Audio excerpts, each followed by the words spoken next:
What does the future of money and payments look like?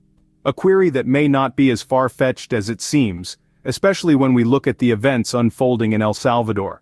In the face of the digital age, El Salvador boldly stepped into uncharted territories by embracing Bitcoin as legal tender.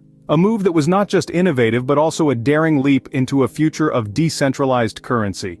It all started with the Bitcoin law, a legislation that was as groundbreaking as it was controversial. The Bitcoin law, passed under the leadership of President Nayib Bukele, was a first for any country in the world. El Salvador, with this move, marked the beginning of a new era, one where Bitcoin was not just a fringe asset, but a critical part of the country's financial ecosystem. And in an act of unwavering commitment, the country invested over $150 million in Bitcoin reserves, with a pledge to buy 1 Bitcoin every day. But not everyone was thrilled with this brave new direction. Enter the International Monetary Fund, also known as the IMF. The IMF, a bastion of traditional finance, voiced its opposition to this seismic shift in global finance.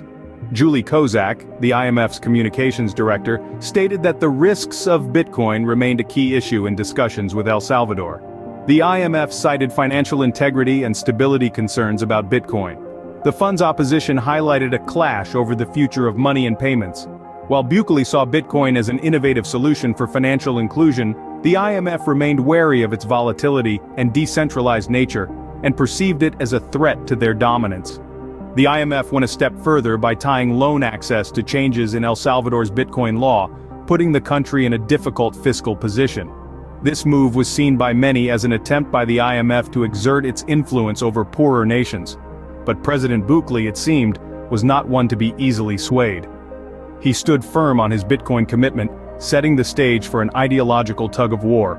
So, where does this leave us? On one hand, we have a country that is embracing the future of finance with open arms. On the other, we have an institution that is clinging to the traditional norms of finance, wary of the uncertainties that come with change.